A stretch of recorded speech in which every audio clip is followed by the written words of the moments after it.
80 गज लंबी 50 गज चौड़ी 3 मंजिला कश्ती थी। 100 साल लगे बनने में। तूफान नू आया, मुसलसल बारिश, दुनिया में कुछ भी नहीं बचा था। 40 गज ऊंचे पहाड़ भी उसमें डूब गए। अल्लाह की तरफ से हुक्म दिया गया कि ऐ नू अब कश्ती तैयार करें। कमाल ये था कि हजरत नू अलैहिस्सलाम उस मुल्क में थे कि जहां लैंडलॉक कंट्री थी, कोई समुद्र ही नहीं था, और आप कश्ती बना रहे हैं।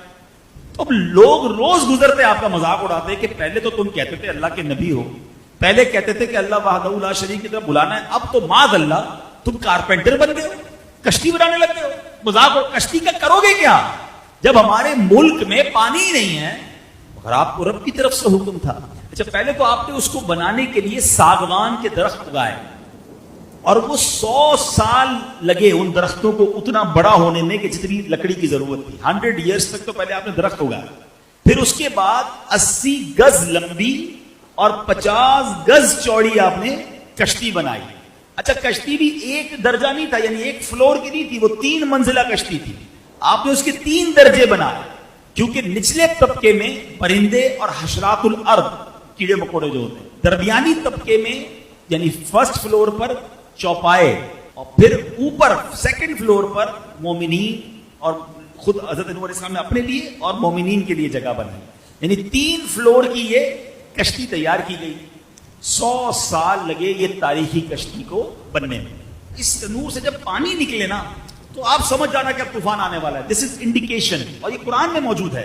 कुरान कहता है यहां तक कि जब हमारा हुक्म आया और तनूर उबला, तो हमने फरमाया कश्ती में सवार कर ले हर जिन्स में से एक जोड़ा, नर और मादा, और जिन पर बात पड़ चुकी है उनके सिवा अपने घर वालों और बाकी मुसलमानों को, और उसके साथ मुसलमान न थे मगर थोड़े। 40 दिन तक मुसलसल बारिश, दिन और रात नॉन स्टॉप, मूसलाधार, यानी लफ्ज़ मूसलाधार भी छोड़ा है, यानी बारिश भी कितनी हुई कि फरमाया कि जमीन जगह जगह से फट गई और जमीन के अंदर से भी पानी के चश्मे फूटे, और अल्लाह अकबर, इतना पानी आया कि 40 गज ऊंचे पहाड़ भी उसमें डूब गए।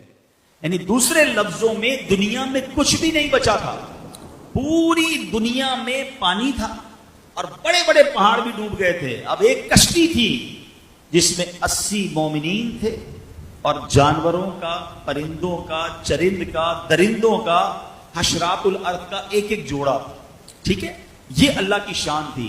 अब आइए, जब तूफान आ गया और आपने सब लोगों को सवार किया, तो अब आपकी एक बीवी थी वाइला, जो काफिरा थी, और आपका एक लड़का था जिसका नाम कनान था। ये दोनों कश्ती में सवार नहीं हुए, और ये दोनों तूफान में गर्क हो गए। तूफान आ गया, सारी दुनिया गर्क हो गई। पानी और मौजें कैसी थी? कुरान बताता है वाहिया तजरी बिहिम फी मौजिन कल जिबाल, और वो उन्हें लिए जा रही थी ऐसी मौजों में जैसे पहाड़ जैसी मौजें थी। और एक कश्ती दुनिया में है जिसमें 80 ईमान वाले हैं, और वो पेड़ों के साथ वो कश्ती चलती जा रही है। हजरत नूह अलैहिस्सलाम की वो कश्ती चलती रही। आपको पता है कितने दिन?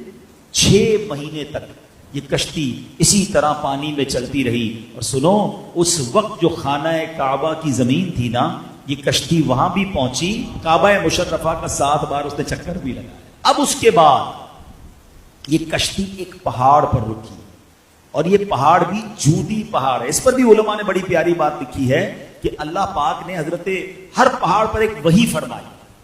हजरत नूह अलैहिस्सलाम की कश्ती एक पहाड़ पर ठहरेगी, तो पहाड़ों ने तकब्बुर किया, मगर जूदी पहाड़ ने आजिज़ी इख्तियार की, तो अल्लाह ताला ने उस पहाड़ को यह शरफ दिया कि हजरत नूह की कश्ती जाकर वहां रुकी। अब अल्लाह पाक की तरफ से हुक्म दिया गया जमीन को कि ऐ जमीन, जितना पानी तुझसे चश्मों की सूरत में निकला है वो सारा पानी तू पी ले, और ऐ आसमान तू अपनी बारिश बंद कर दे। अब पानी घटना शुरू हुआ, तूफान खत्म हो गया। अल्लाह करीम ने हजरत नूह अलैहिस्सलाम को हुक्म दिया कि ऐ नूह, अब कश्ती से उतर आइए। अब आप उस पहाड़ पर बाहर उतरे, और आपकी फरमाया कि अल्लाह ताला की तरफ से सलामती और बरकतें आप पर भी हैं और उन लोगों पर भी हैं जो कश्ती में आपके साथ हैं।